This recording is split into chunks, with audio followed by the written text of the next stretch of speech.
Order. End of question time. The clerk will now proceed to read the notice of motion. Item 1. A motion standing in the name of the Minister for Culture, Community and Youth on Olympic and Paralympic achievements. Minister for Culture, Community and Youth.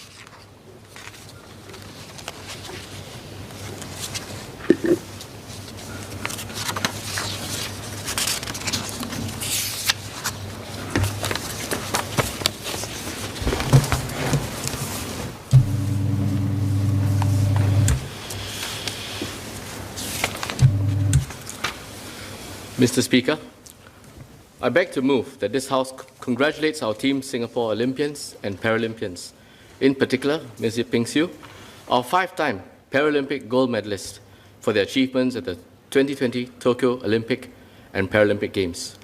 Mr. Speaker, sir.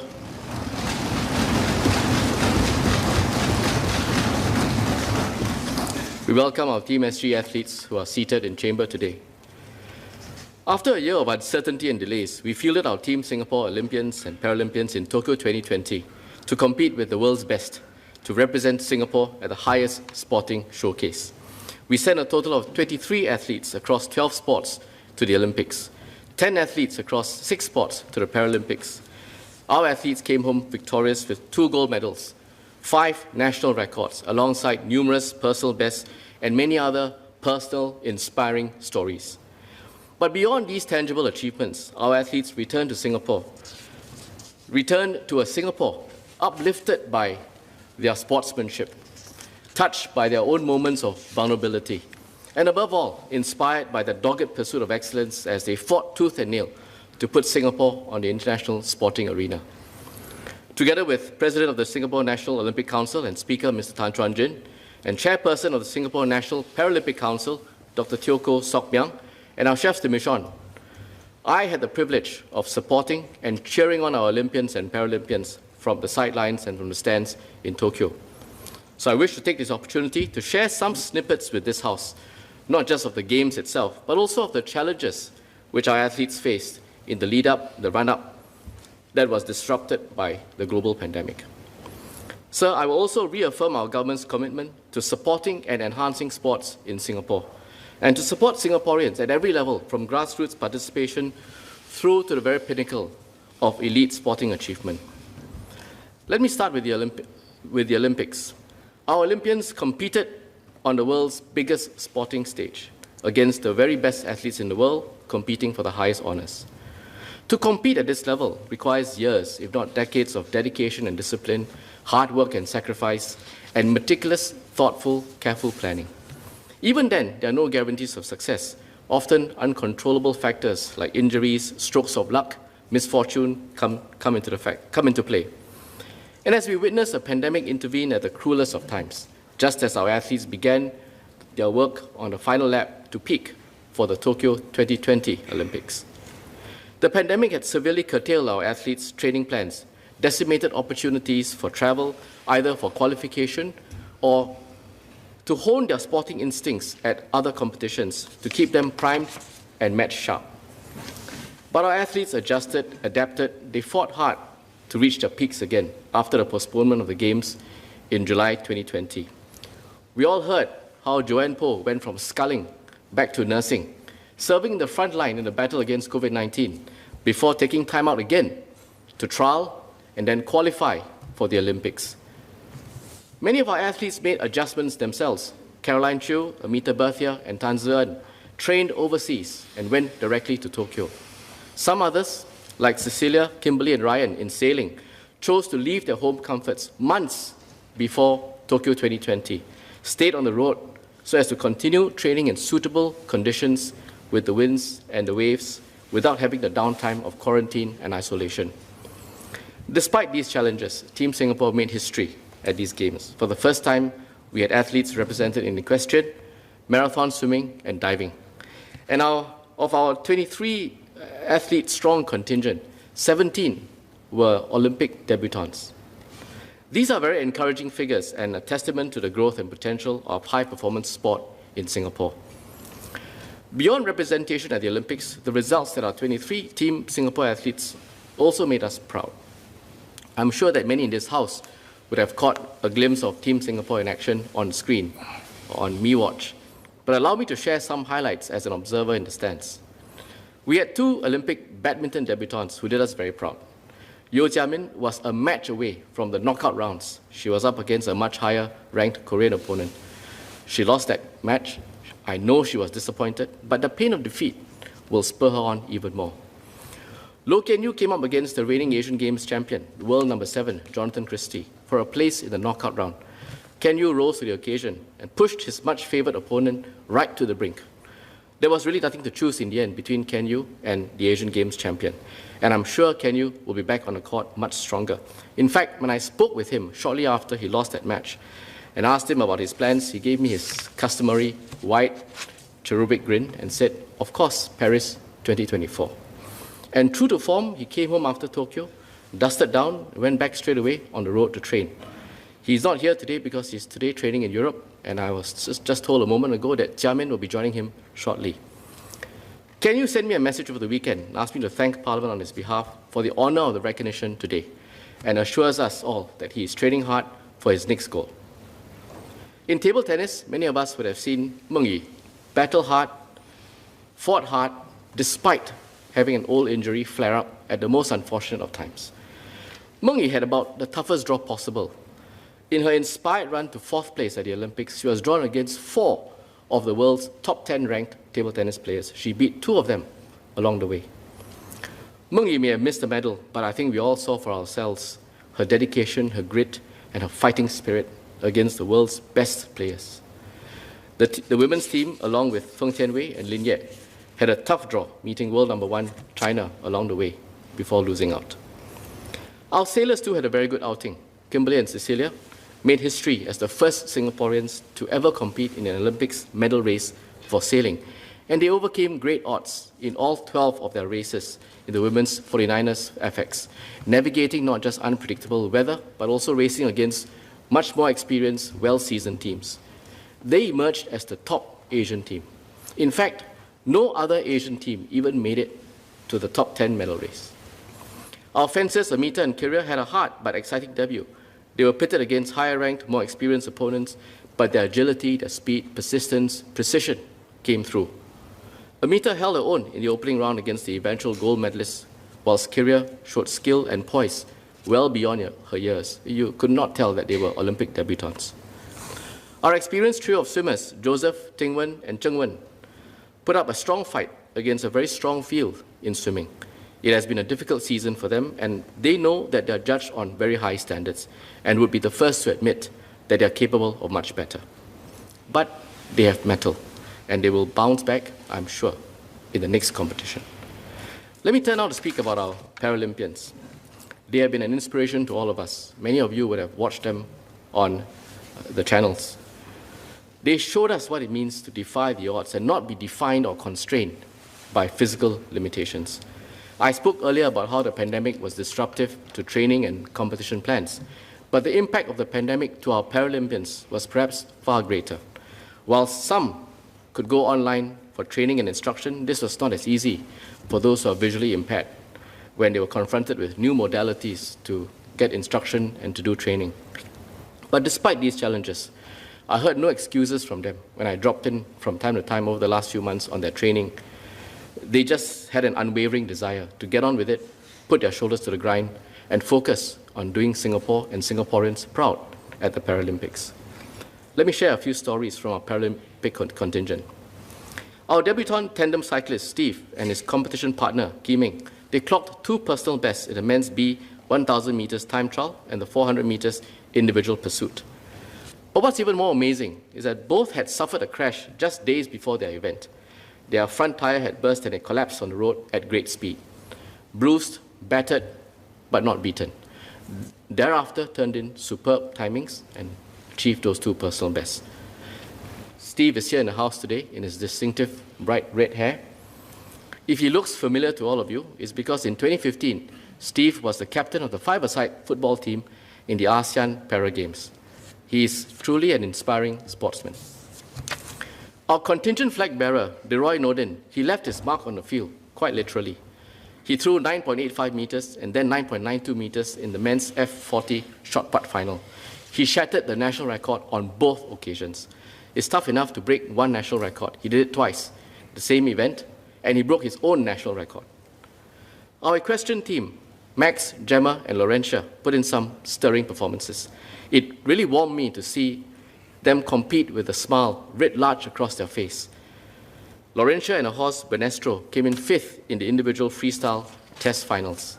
And this is despite Laurentia being stuck in Britain in the lead-up to the Olympics for a year due to travel restrictions, separated from her coach and her horse after what was really meant to be just a 2-week break. Our swimmers, Wei Sung, he came also close, 0.16 seconds away from a podium finish. He also broke 2 national records, both his own. Sophie Soon held off her competitors and finished 4th in the women's SB12 100 meters backstroke. A very impressive debut all round for both of them, and I'm sure at this rate we will see them on the podium in no time. Last but certainly not least, Yip Ping Siu. We warmly welcome Ping Siu back to this chamber, familiar ground for you. It is hard to find words to describe Ping Siu, our most decorated Paralympian. At the age of 29, Ping Siu blazed her own path, both in and out of the pool. At the 2008 Beijing Paralympics, Ping Siu brought home her and Singapore's first ever Paralympic gold and silver medals. Ping Siu went on to clinch 2 more gold medals and also set 2 world records at the 2016 Rio Paralympics. These records continue to be unmatched, unbroken today. This year, she dominated the pool again, defending her title in the women's S2 50 meters and 100 meters backstroke events with some rather devastating performances. She won the 100 meters with a margin of more than 9 seconds. That's a total of 6 medals, of which 5 are gold medals across 13 years over 4 Paralympic Games. It shows that Ping Siu, or PX as she's sometimes more affectionately known, has tremendous longevity and staying power. Each time her rivals try and make a move on her to close down on her, to catch up with her, she has found that something extra. Whether it's more power in her strokes, greater rotation of her shoulders, or just the sheer courage of conviction and determination to reach the wall first. Many Singaporeans will remember vividly the 2 gold medal ceremonies in Tokyo. I did. The moment our national anthem reverberated through the Tokyo Aquatic Center and broadcast around the world. I'm sure we all celebrated her victory, took pride in her triumph, savored the moment as our flag rose high and rose first. How many of us had wet eyes as we watched Ping Siu herself fight back her own tears of pride and elation as her achievements, she knew, brought the nation together. I also felt such an immense sense of pride, and even now as I remember and relate the event, I feel goosebumps just thinking about it. And I thank Ping Siu very much for gifting us such precious moments of national pride and inspiring Singaporeans over so many years. Outside of the pool, Ping Siu has made extensive contributions to our nation. As a former nominated Member of Parliament, Ping Siu was the voice of her generation.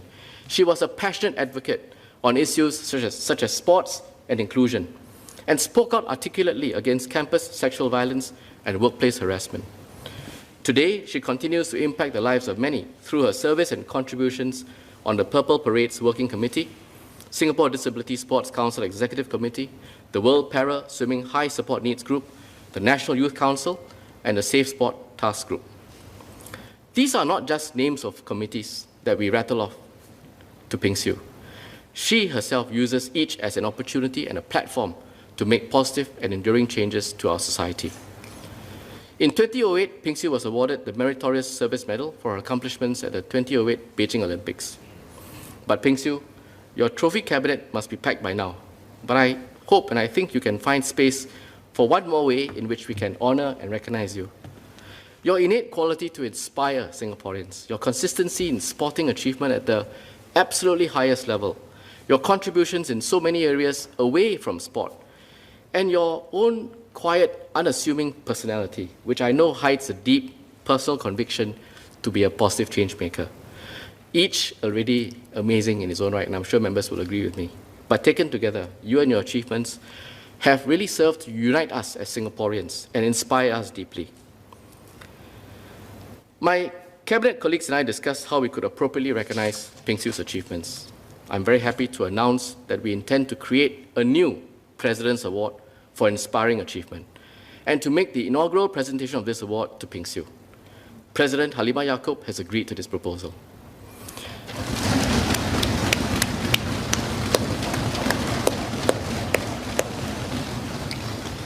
Mr. Speaker, this new award will sit alongside the other awards which are presented by the President for outstanding accomplishments. This award will recognize Singaporeans who have overcome personal adversity and led inspiring lives. Through their outstanding and wide-ranging achievements and contributions to society, they are role models who instill a sense of national pride in fellow Singaporeans. This prestigious award will be conferred by the President to deserving recipients who will meet its highest qualifying criteria. It will be presented to Singaporeans with fitting achievements and may not be given out every year. Ping Siu has demonstrated these exceptional qualities. She has stared adversity in its face, time and time again, overcame it. She is truly an inspiration to Singaporeans, and it is only appropriate that she will now become the inaugural recipient of this award.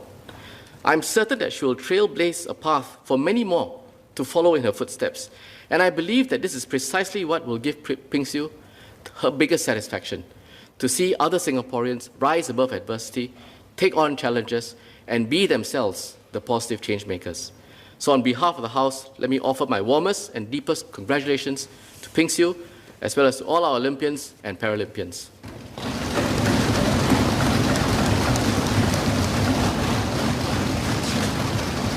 So at this juncture, I'd like to take some time to acknowledge and thank the many others who have stood tall and stood behind our Team Singapore athletes.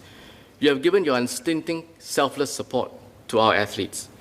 We know it takes a village, and each of you is a valued member of that village.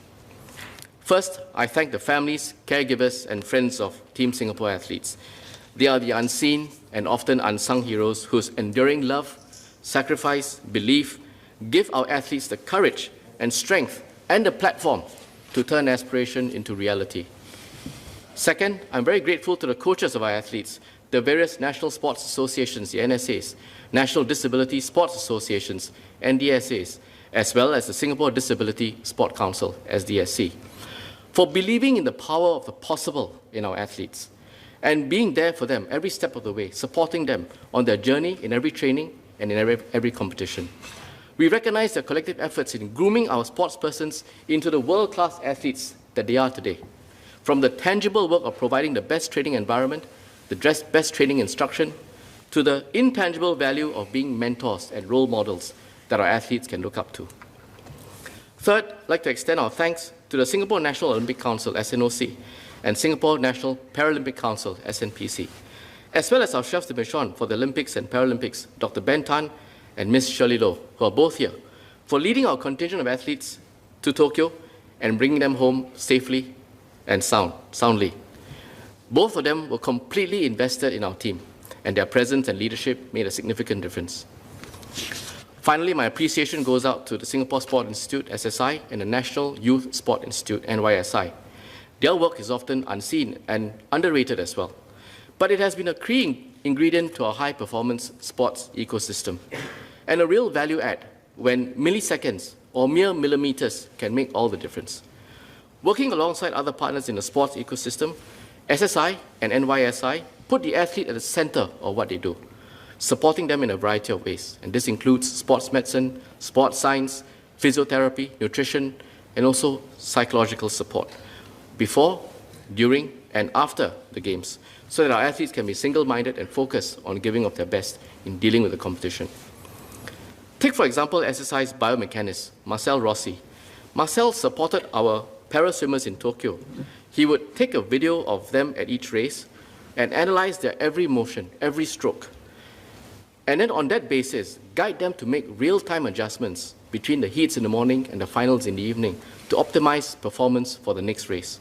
Our sports scientists studied para-archer Shaida, studied her gait and her posture, built a seat customized fully to fit her body structure, her weight, and her shooting position, so that she would have stability and comfort with each arrow she dispatches. A specially designed year-long nutrition program was also made for No Aini, so that she could get into competition weight while building up sufficient strength at the same time. And this paid off when she attained her personal best lift in her qualification event leading up to Tokyo. It was a very credible performance of 77 kilograms. And I know that because I tried it at about 50 and I struggled. To ensure the mental well-being of our athletes, SSI also sent sports psychologists to support our team on the ground in Tokyo. Our sailors, Kim and Cecilia, were accompanied by their team psychologist, Joyce, whose task was to keep them focused and positive throughout the games. It was a long, enduring race, several races. I saw for myself how critical this was. Kim and Cecilia, if you meet them, they have an intuitive bond between them, an outstanding chemistry.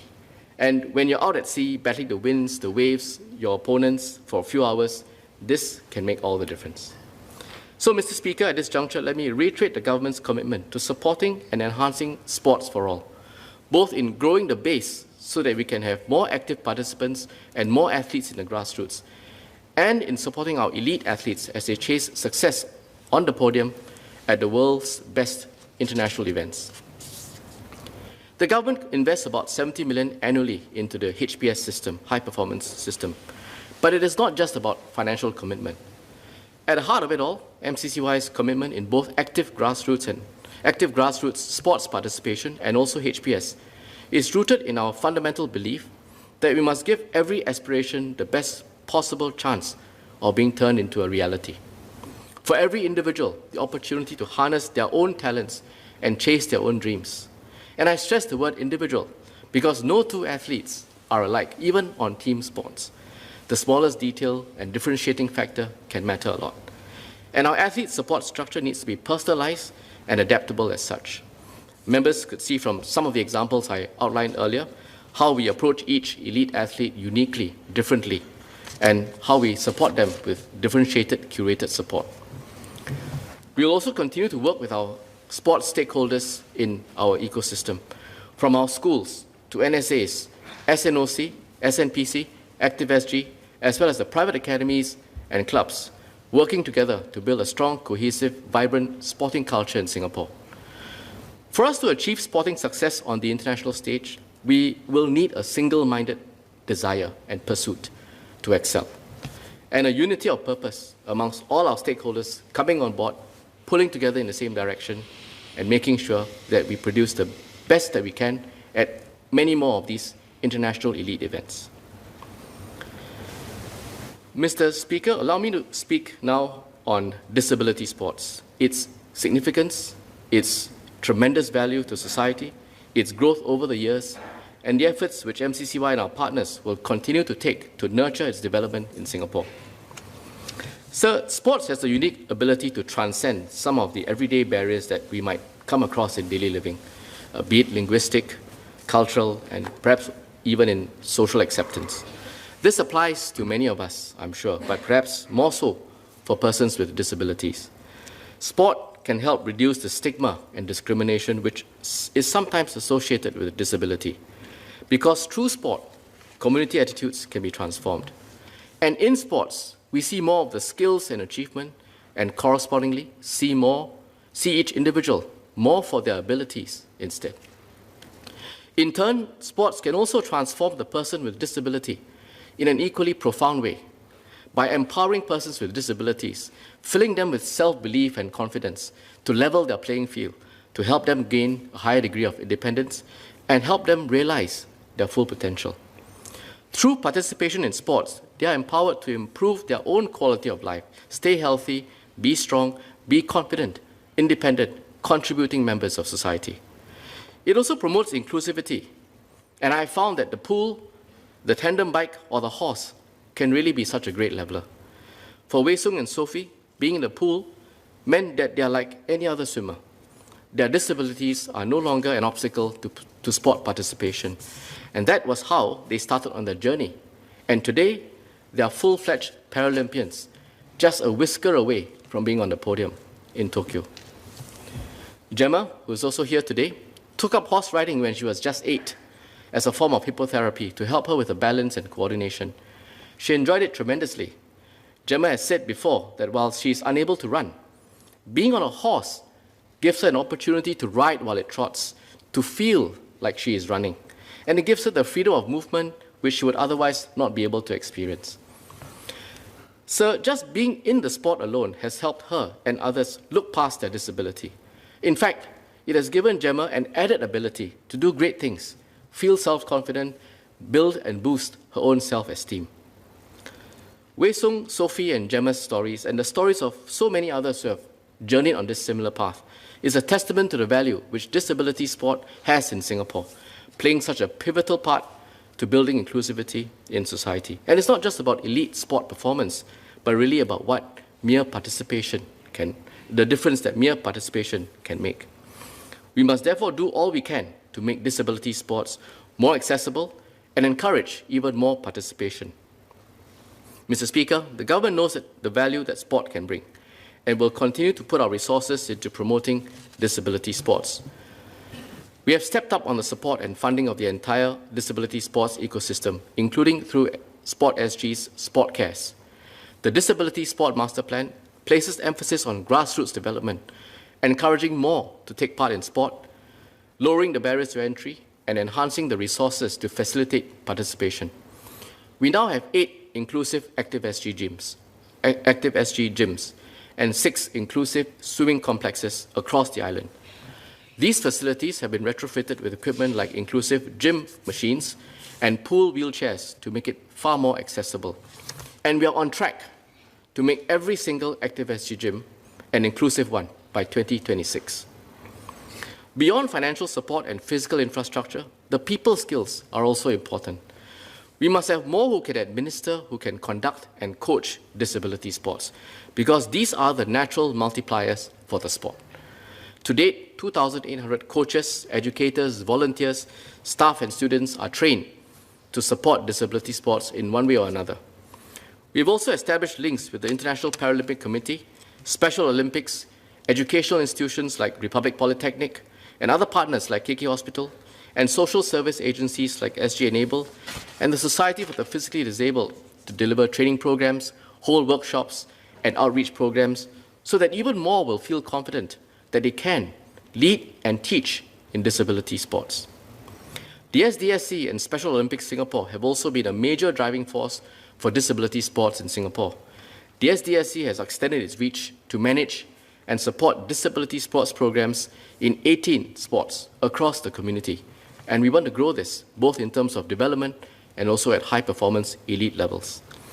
SDSC has also further diversified and tailored its programs for different disability groups.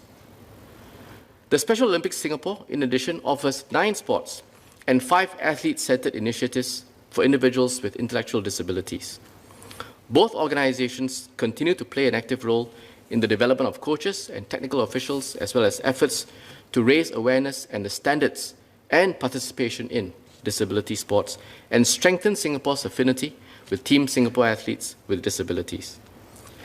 SDSC also works closely with SSI to promote inclusion at a high level with our NSAs to integrate disability sports into the mainstream offerings alongside able-bodied sports programs. SDSC, Special Olympics Singapore, and SNPC have also an established system of identifying talent from the pool of grassroots, developing a pathway for these elite athletes to progress through to major games representation for Singapore. Mr. Speaker, all these steps have been positive. Since we hosted the ASEAN Para Games in 2015, we have seen a marked growth in interest and participation. In 2016, 1 in 3 persons with disabilities participated in a sport at least once a week. Today, that number is 1 in 2. But we can still do more to push this further, and we will.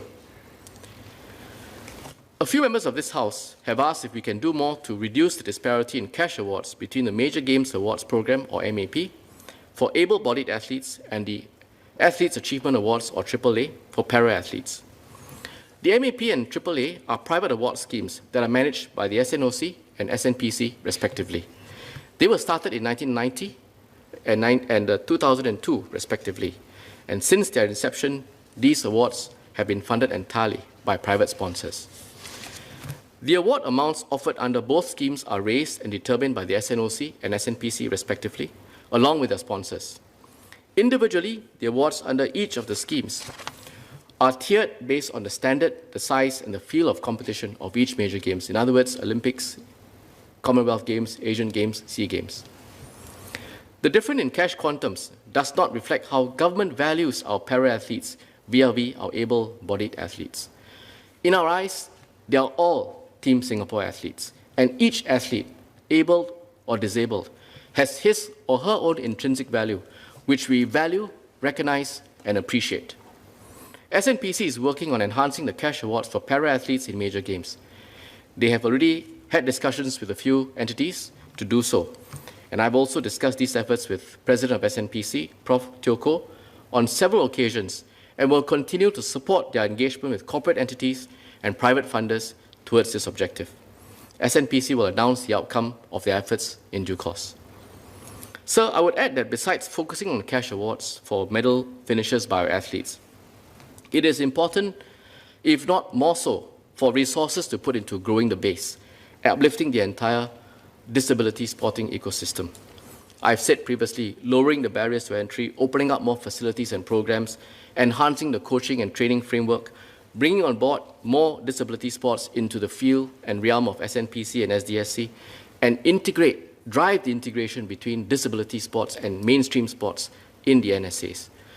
More athletes will benefit from this, and more pathways to success and to the elite representation will open up. If we can do this, take these steps, opportunities such as those which Wei Sung, Sophia, or Gemma had can be even more accessible. Opportunities across a whole spectrum of participants at different levels, and not just at the elite sports levels, because we believe that participation in disability sports alone can bring about such value. So, Mr. Speaker, we will continue to work hard to foster an inclusive society through sports, where people of all abilities can come together to experience, to play, to socialize, and if they're able to excel at the highest level in sports. And through this, to help Singapore and Singaporeans build deep social connections. Mr. Speaker, I've spoken at length about the many things this afternoon that are important and central to MCCY's mission and values when it comes to sports. But allow me to circle back to my original motion for this House, to thank Team Singapore athletes for flying our flag so high and with such distinction at Tokyo 2020. All of you in this chamber today have put Singapore amongst the world's best. We congratulate you for your exceptional performances, for your indomitable fighting spirit on the world stage. You gave everything and left nothing behind in Tokyo. Your accomplishments brought cheer and joy to our nation, lifted our spirits in perhaps one of the most trying and difficult periods in Singapore's history. More importantly, your efforts inspired and united Singaporeans from all walks of life as they tuned in to support your journey, your Paralympic and your Olympic journey. Just as the greats who have come before you, these men and women, our athletes, have made many personal sacrifices to carry our country's hopes, our flag, and our aspirations to the very pinnacle of sports. These are also the same men and women who have and will continue to inspire generations of athletes to come after them, to rise up, stand on their shoulders, reach higher, and bring even more honor and glory to our nation. Mr. Speaker, I beg to move. Thank you.